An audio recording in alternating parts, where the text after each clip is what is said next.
Hi, I'm Steve Piazzale, a career life coach, and welcome to You're Hired, a show about jobs and careers in which we answer questions such as, how do I find work that makes me come alive? How do I take performance to the next level and get myself promoted? How do I deal with career change and being laid off and trying to find my calling? Well, we're going to answer these questions and many more on this show by having on the show knowledgeable, lively guests. And before we get to this show, I want to really encourage you to take a look at my website where we've added the 12 keys to getting a great job. I think if you're able to do these things and follow these keys, you'll be way ahead of other people and get the job you want and deserve. So please check it out at www.bayareacareercoach.com. That's www.bayareacareercoach.com. And now we're going to get on to the show, and they're changing things around on me. I've been the one asking all the questions for several shows, and we have a guest host today that's going to ask me questions, and we'll see how I do with it. We're very fortunate to have Dr. Andrew Gottlieb on the show. He is a practicing psychologist and has for almost 20 years in Palo Alto had his own private practice, and he has a degree from the University of Washington, his Ph.D., as well as an undergraduate degree in psychology from Yale. He is in private practice and helps individuals and couples deal with stress, like I'm feeling right now, depression, anxiety, and couple issues. So welcome to the show, Andrew. Welcome, Steve, and thanks for coming on the show as a guest. I'm really pleased to have you here today. Okay, you take over. So you're a career life coach. Tell me a little bit about what exactly you do. How did you end up doing it, and what you like about it, what your passion is about it? Well, I'm a career life coach, as you know, and I work with clients, and what I try to do with them is empower them to find the jobs they want and deserve and to do it faster than they would on their own. And the net result of this is to save time, money, and a whole lot of stress for them. But I've gone through several career changes getting to this point. My undergraduate degree was in math from Santa Clara, and I thought I was going to be teaching math, and I thought, hey, this is just too restrictive. I want something that has to do with people. Okay. So I started taking sociology and psychology classes while I was finishing my math degree. And before you know it, I was applying to schools in sociology and ended up with a Ph.D. from Stanford in sociology. Wow. And I thought that I was going to teach sociology, but at the time, there were not a lot of jobs. So this one was an economic decision and starting a family decision. Ended up in communication in the high-tech world, primarily doing technical writing, marketing writing, and on the side I did help people with their resumes and things like that, but I never thought that was going to be my career. And then a couple of years ago, hit sort of a crisis point where there was a big layoff, and I was going through a divorce at the time too, so I had to reinvent myself and see what I could come up with. And I started doing volunteer work and taking courses and trying to help people who were job hunting, even though I was job hunting as well, and I love it. And people were telling me I was great at it. And it made a difference. So it combined the three things that I really wanted to do. And so one thing's led to another, and now I'm doing the show. I have my own private practice. I have a newspaper column, and I'm working for Right Management Consultants. So it's moving. And you have a website with tips? I have a website, yeah. Okay. Well, that's a really interesting career pathway. In your own, when you look back at your own career, you've talked about a couple of the critical transitional moments.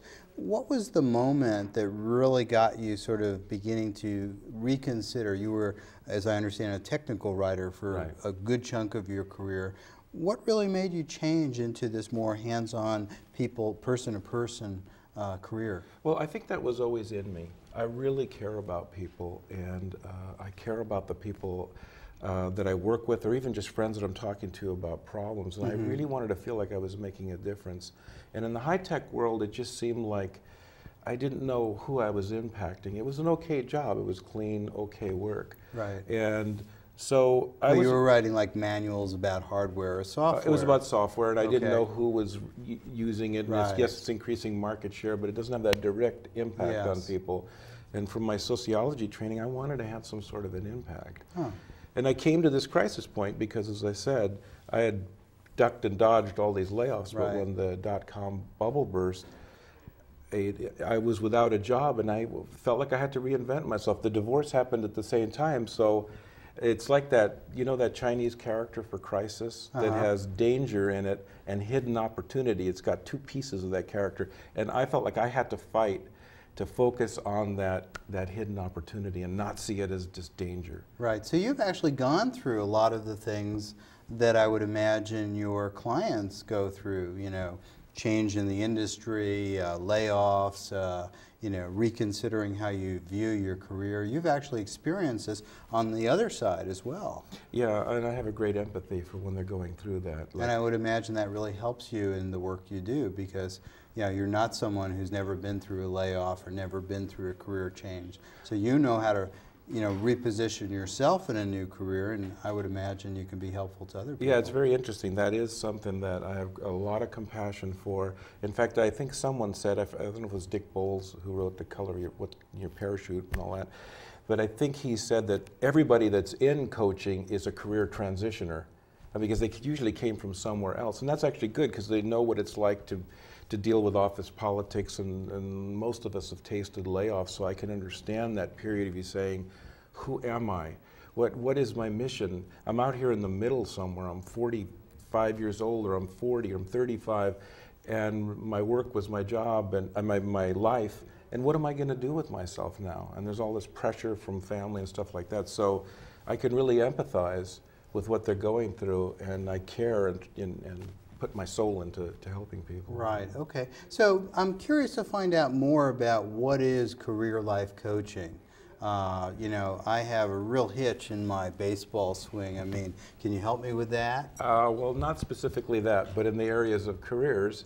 A coach is really an interesting profession, and it's relatively new, but it's basically having somebody who is a cheerleader, but also a realist, also can help break down bigger goals into smaller goals. And you know, I have a sense, this is my basic belief, is that most people have the answer within themselves. You might need to talk to them a bit to see what thrilled them about a specific part of a job, maybe not a job title, or what activity, or what are their hobbies. But through conversation, or just them telling me this is my goal, we set this larger goal, and then we set empowering smaller goals on the way up. And that helps people get unstuck. So you're in a way a change maker, but you're doing it on their terms. It's more guidance than it is advice. I think sometimes people think of your school career counselor when you went to see this person who's done nothing but do that and said you have to take these 8 courses, and that isn't what it's like. It's much more of a conversation, and I'm supporting you. I'm tailoring the entire program or whatever we work specifically to you.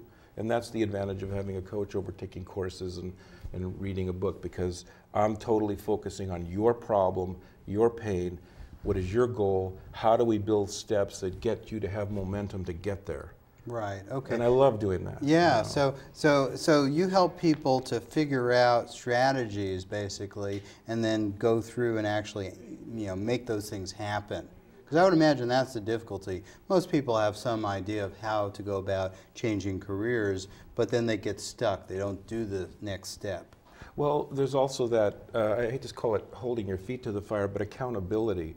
When you're working with a coach. Holding your feet to the fire. Wow. You know, no, but it's sort of like an accountability thing. If you can jointly agree that by next week you'll make 5 contacts, you'll revise your resume according to some formula or whatever. In other words, it comes out of your mouth that you're going to do something. Then the odds are much higher that by next week you will do that. And you're paying for it as well. So there's like a momentum towards it. Right. Whereas if you're job hunting on your own, it's a very solitary activity. Yes. If you're doing it on your own, there's no true deadline that you have to do something by the end of the day. So that's why, and I'm sure we'll discuss later, success teams or having an individual coach is somebody that helps you get unstuck. And then when you take those steps, you start to see that there's some momentum, and then you're not stuck back where you were before. Right, because I would think a big thing you must deal with, at least in the early stages, is people just feeling demoralized. Yes. You know.